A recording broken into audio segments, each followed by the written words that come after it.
Previously on Quest Friends. Alone. You are alone. You will be alone. You should be alone. You will make yourself alone. Carl. I promise you that whatever I can get you, whatever I do, I will do it with you. And my love for you, and he waves his hand, the candle turns on, will never flame out. And meanwhile, Mauve turns over to Everett, and she picks up a conspicuously rapier-sized case. I wanted to wait till you were ready to give you this, but Humakin, you were always ready. You just open it when you recognize that.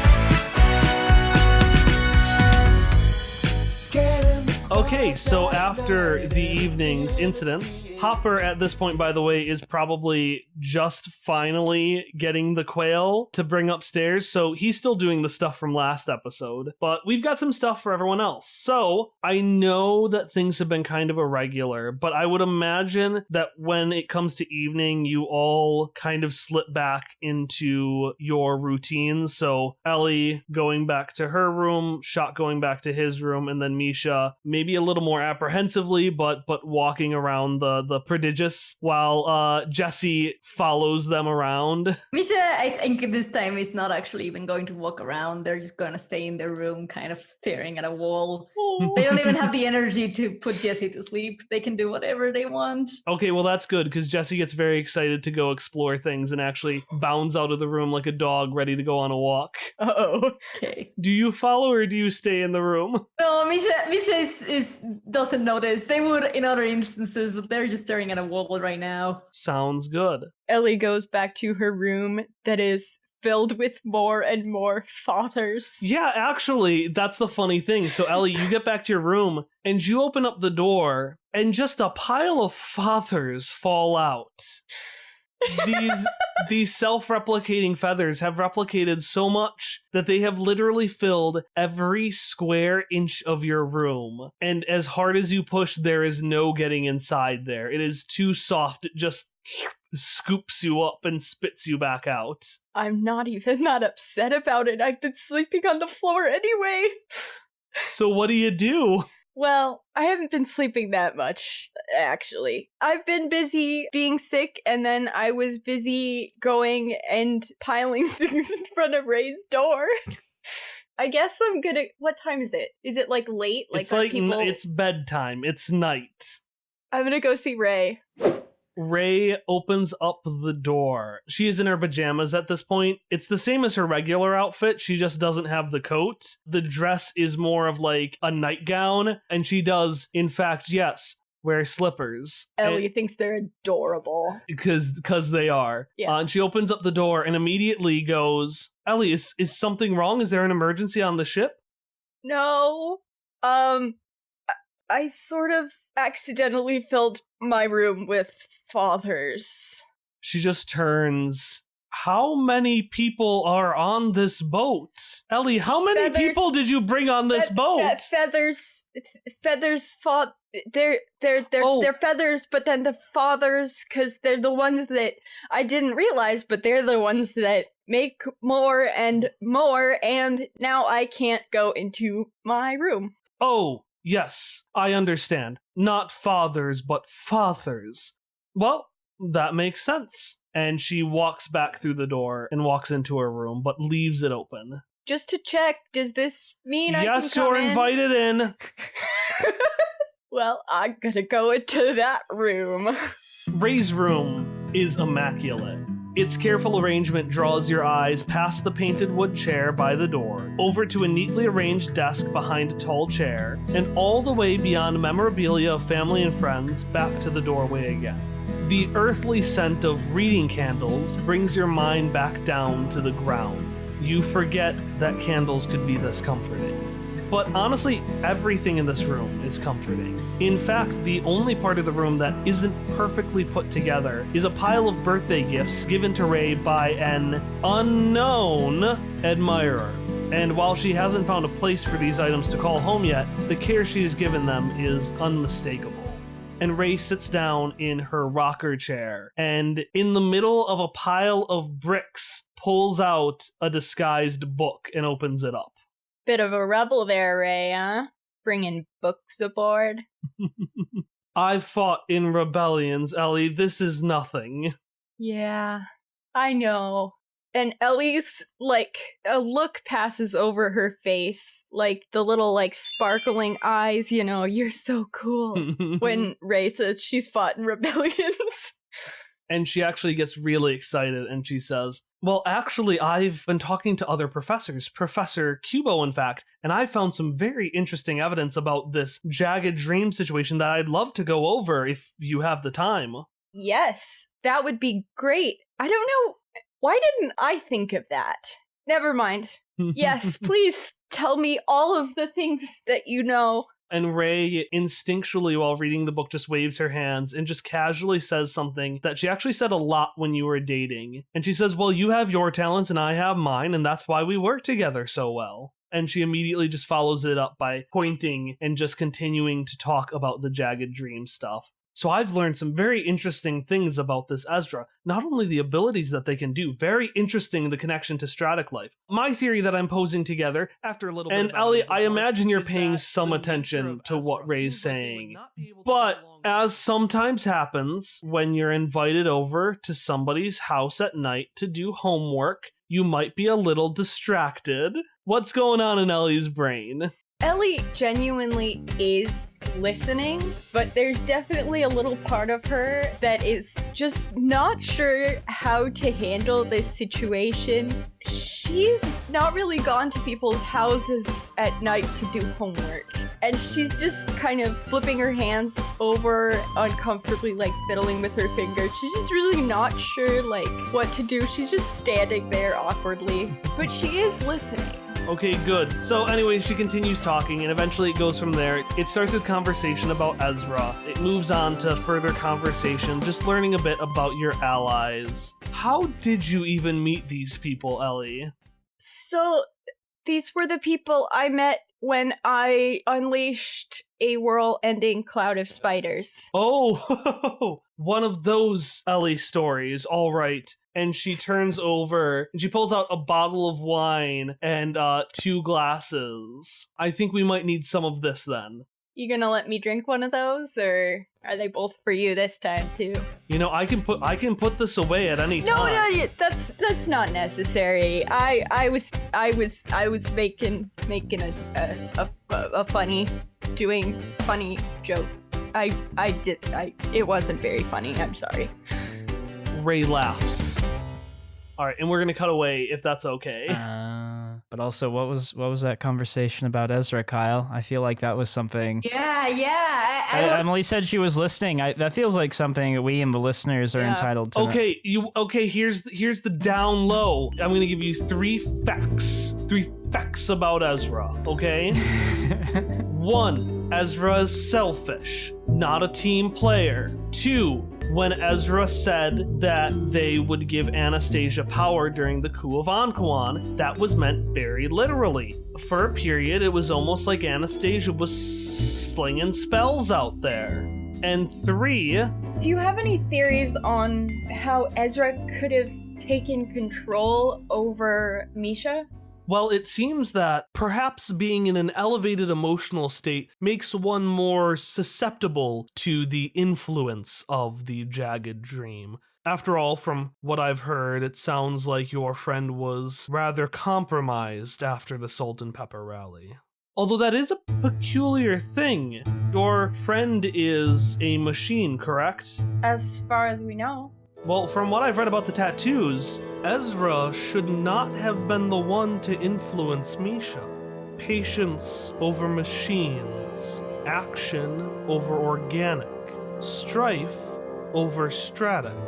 Ezra's influence, mind control, whatever you want to call them, powers, don't influence mechanical life.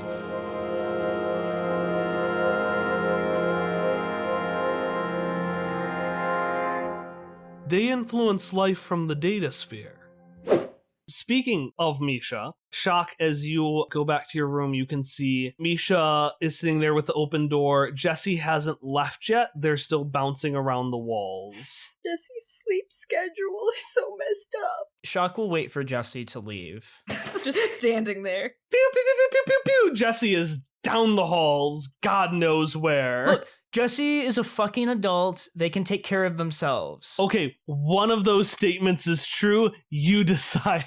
Like we joke about the NPC children, but Jesse is an adventurer. Anyway, Shock waits for Jesse to head on out and then slips into Misha's room. Or you said Misha was like standing or sitting? I was thinking they were laying down as if they were asleep, but like they're not. They're just laying, staring at the wall. I assuming that the bed is right next to a wall. Okay, all right. Shock wants to like sit down on the bed and say, I think through the mental link, hey,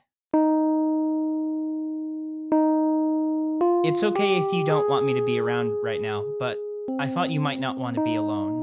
Misha at Shock being like, I figured you didn't want to be alone right now. Yeah, they're going to like flinch a little bit at that phrase, but then they are going to reply and say, please stay if you want. I enjoy your company, Shock, I do. And I know I apologized before, but I want to do it again for what happened earlier today and for the things that Sir Kentrum said earlier too. I apologize for that, Shock. Shock will scooch a little bit closer and like hold one of Misha's hands. Mm-hmm. Everybody complicates everything in their lives for everyone around them. That's just how it works. I had a big plan earlier with the kazoo, and he pulls it out again. I was going to play this earlier after the rally, but things didn't really work out that way. Things happen to you when you're alive, and they don't always go according to plan, but it doesn't mean it's bad. And I just wanted you to know that I'm not going to abandon you for any reason. I want to stay with you. I want to help you figure out what's going on, what we can do to try to make it right. And, well, and then Shock will take out the kazoo. If you want, I could play it now, just to pass the time. And we said that will smile. I would love that, Shock. And Shock will smile to you and say, well, I haven't really been playing this much, so it can't really compare to your performance, but... For what I've heard earlier today, I think it was beautiful.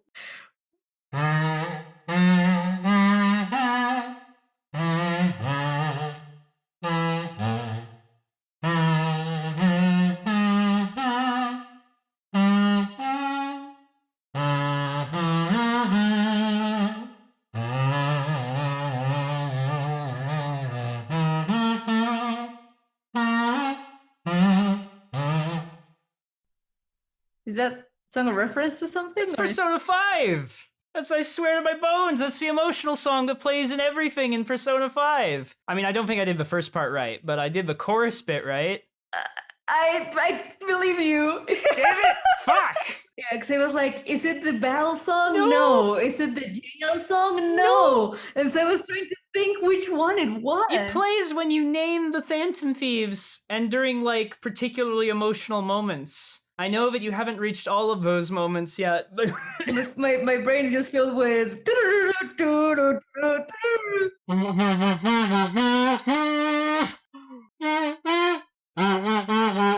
That's surprise. But yeah, anyways, Misha will think this song is beautiful, even if Ari out of context did not recognize the song.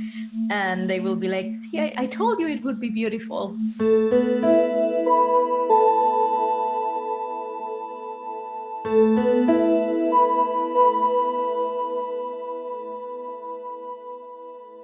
Hello and welcome to the announcement break for Quest Friends episode 50, Crime and Courtship part 15. I gotta keep yelling or you're gonna start hearing the hoarseness in my throat because I'm sick, which is why the episode's a few days late. But I really wanted to get this out to you as soon as possible because I'm really excited, not only about the fact that this is our 50th episode, but also I just really like this episode. There are cool things coming. And two of those cool things are going to come as soon as I tell you that our intro and outro song are Friends and Itoshio, both by Miracle of Sound. All right, let's get to those two cool things. The first one is one of our first Patreon shoutouts that we've had in a while. Again, these one-time in-character NPC shoutouts go to any Patreon subscriber who subscribes at a $5 a month or above. And this week's shoutout is for Juniper. Juniper wants Cubo, that's me, to actually explain the Great Angle Exodus of the Seventh World. The Great Angle Exodus has a lot of information about it, but I will try to condense it as best as I can. In order to understand the Great Angle Exodus of the Seventh World, you need to understand the obtuse enchantment of the Sixth World.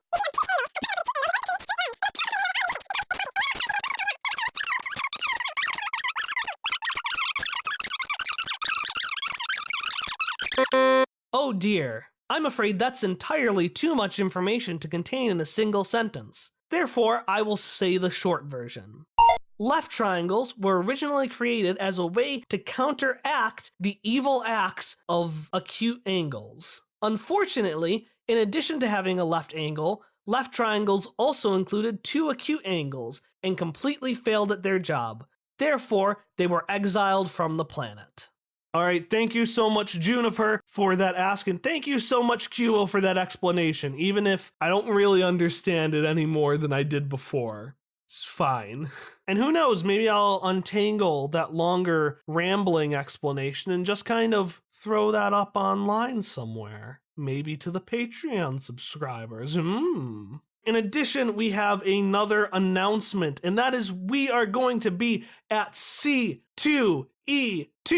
If you don't know what C2E2 is, it is a Chicago con. It happens from February 28th through Sunday, March 1st. So Friday to Sunday. Our specific panel, called Pop Quest, a role-playing adventure created by you, is going to be in their family-friendly section. And what it is going to be a mixture of like a performance and kind of interactive, improvisational, collaborative art, where essentially I'm going to come in with no notes. And what's going to happen is I'm going to ask the people who have joined the panel to come up with ideas. Where is the story taking place? Who are the main characters? What should I give the players as a GM intrusion? That kind of fun stuff. If this sounds like something you'd be interested in, again, this is going to be at the workshop area of Family HQ on Sunday, March 1st, 2020. Currently, we're starting at 1:45 p.m. This might change. I don't know, how concrete it is. But the point is, C2E2, probably on Sunday. We're going to be there, and it'd be great if you were too.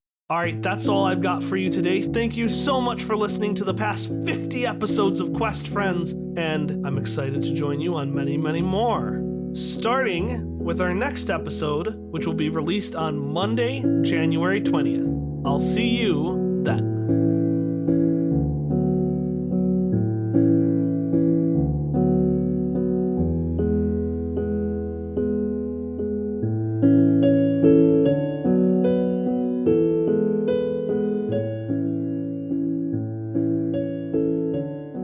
Yeah, you hang out in Misha's room a little bit, but eventually, I'd imagine you probably need to make it back to your own for sleep. Yeah, sure. Eventually, but we can keep mental linking through the wall. Yeah. God. So you get up and you just start immediately texting. Millennials. I feel like it's probably closer to that thing where you're like in bed calling each other, like slowly drifting off to sleep. Something along those lines. Yeah, you go back to your room, and honestly, probably half of it is also just to check on Everett, because he hasn't been around for a while. Like, he was not at the Salt and Pepper rally. He was barely at dinner. Left as soon as he saw there weren't any smashed potatoes. Was very upset about the whole thing. Shock was also deeply distressed, but that just happened off screen, just Shock falling to his knees in despair. So you enter your room, and it feels different. Everett is sitting on the bottom bunk, staring at a fresh puddle on the floor. In this puddle lie a whisk, a rolling pin, and an open letter. And on Everett's lap, the opened rapier case spills out not a weapon, but even more cooking supplies. Oh my god. While Everett's tears make the puddle even bigger. Oh. You hear a big sniff, and Everett looks up to meet your eyes. They're not coming back, are they? No, I don't think they are. So you remember, you had, asked me how I'd, figured out my nano powers or whatever? Yeah, I did. I actually didn't know what they were for a long time. I would just, I would blink and people would disappear. I still really don't know now if it was because my eyes stopped showing them or if they just left when I was looking the other way. Anyways, I got in a fight. Don't tell Jesse this, but I'm actually not good at fighting. So I was the only one who had to see the doctor after that fight. Every time I opened my eyes, there were only two people I saw. There was this really nice doctor and then this lady who had a little floating pail with her. They said I could stick around, but I didn't want to be too much. I tried to help out by cooking.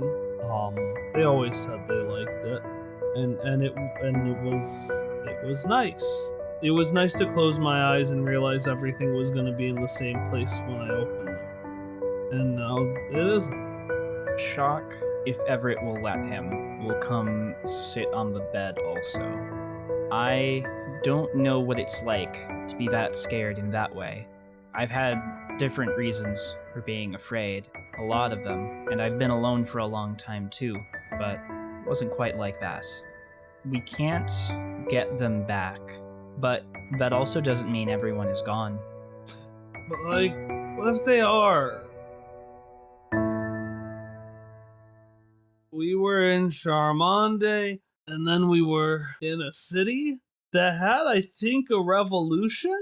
And now we're in a boat in the middle of the air with the death cult, and I just hate it. I know Jesse likes adventuring so much, and I want to pretend that I like it too, but I hate it so much. I just feel so scared and so unsafe all the time, and I don't want to hold them back, but I don't know what I'd do without them. I don't think you could ever hold us back. But if you don't feel safe, then, and I've heard from various nanospirits that this is a healthy thing humans do, you should probably tell everyone you care about it, because we can't figure out what we want to do next if we don't know. But what if they decide that they don't want to be around me anymore? Sometimes you just have to take a leap of faith. I have so few words. What is this, Aladdin? Oh, I was doing Into the Spider-Verse, clearly. Oh. It's you know what? Shock is going to say, look, you are part of a strange group, and so is Jesse. And from what I have seen of them over these past few weeks, they are perhaps caring and trusting to a fault. They don't want to hurt you. If you tell them the truth, I think they'll listen, and you can work out where your lives go from here. I hope you're right. Because the truth is, I claim to hate a lot of stuff, but I don't hate them at all. In fact, I kind of love them a lot.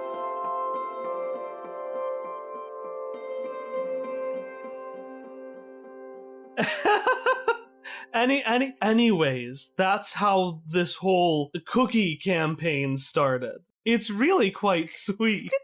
Ellie, I got that pun. All right, I did a joke. You did a joke, and it was really funny. All your jokes are funny, but this one was really funny. No, don't lie to me, Ellie. Don't lie to. Most of your jokes are really funny. Now that, and she pours a little more. Now that's a joke. It's been hours. It's been a few minutes. Who fucking knows at this point? You two are having an uproarious time. You've been talking about all the things that have been happening over the past 15 years. And it's been nice. It's been comfortable. But as she pours her next glass of wine, Ray gets silent and she just says, "Okay, I promised myself I wouldn't ask. I promised myself I wouldn't ask, but I have to. It's killing me. Ellie, what on earth is that third candle for?" Well, I didn't ever really think I'd have to tell you, so I didn't, think about, I guess if I thought I was gonna have to tell you, then I wouldn't have done it. Okay. You figured out the other two, right? Yes, the husband who passed away and the child as well. They're for people I lost. The people I cared for the most who I lost, and... Ellie Badge! And I'm gonna have put in a glass shattering sound effect here. Ellie Badge, you mean to tell me that you put a candle for me and my daughter like we died? You mean to tell me that we were dead to you? I was dead to you! No, you weren't! I tried to be. I was upset. Yes, I was upset, but I didn't think, oh, Ellie Badge, just stick her in the ground already.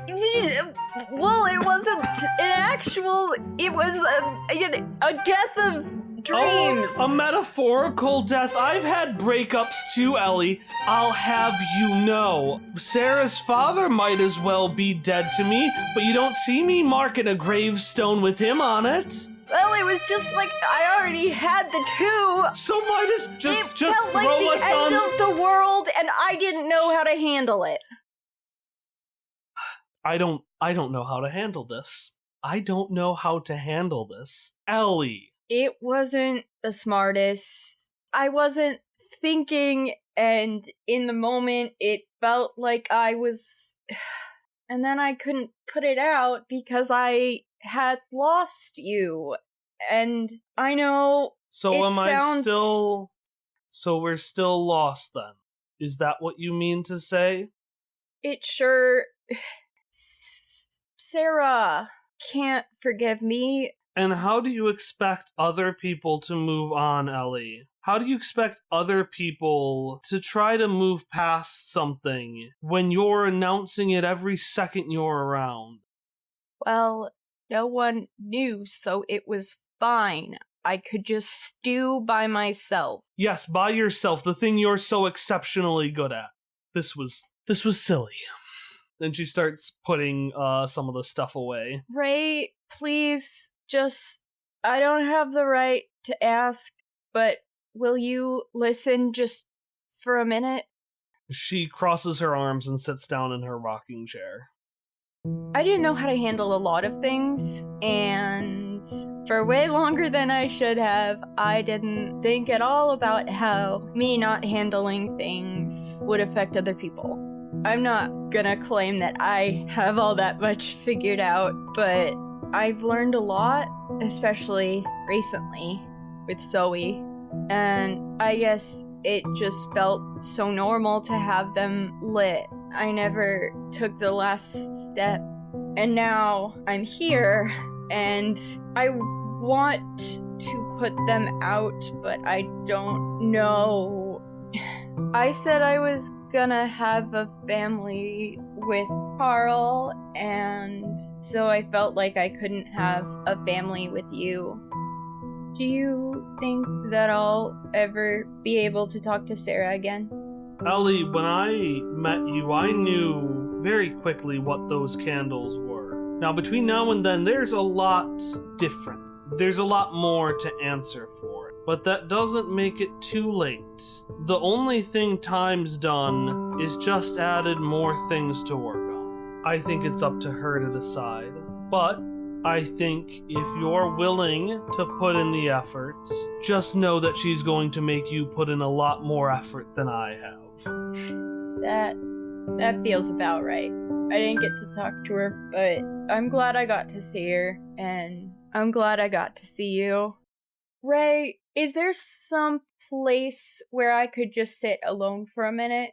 Ray is going to sit there and she's going to look at you puzzled for a second. And then she'll say, yeah, I'll step out for a few minutes. And she'll step out of the room.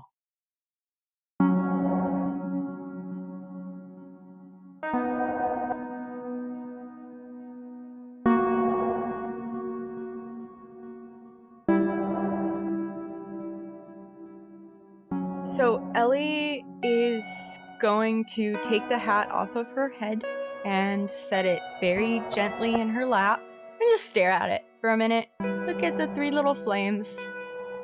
Then she's gonna hold up her hand and start waving it and stop it right before and think about it.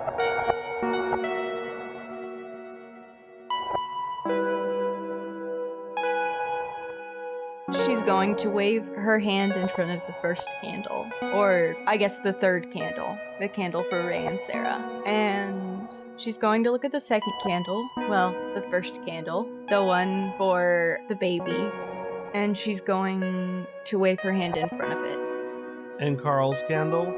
See, that's the hard one, because she has kids. She has her many kids, and she's found some closure with Ray, but there's still Carl, and he's still gone.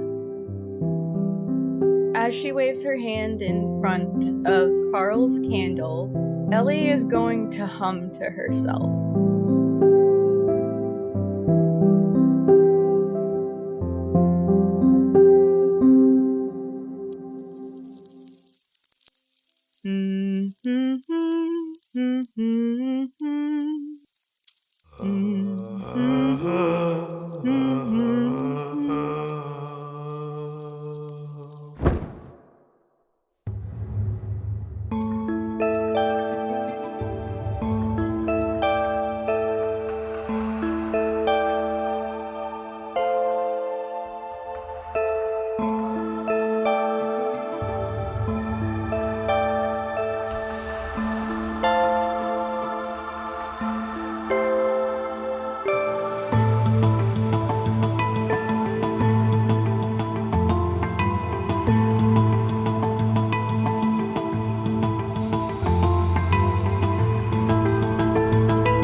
Ray is gonna sit there and she's gonna look at you puzzled for a second. She's a professor of puzzles. Where did you find it? Where did you find one? I thought they were rare. Oh, I just asked Ellie if I could borrow one of the spare kazoos from the band room. Oh, there's more than there are spare kazoos in the band room. There's just a bucket, the kazoo bucket. Misha will take a note for later. Misha will remember this. Misha comes armed to the final battle, just kazoos taped everywhere.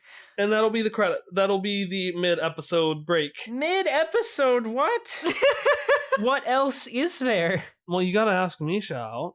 It's There'll be a way for it to happen. But the next day is prom. There's nothing else to do. Trust me. I'm not sure I do. Does this mean I don't get to ask Ray out? You can do that later, all right?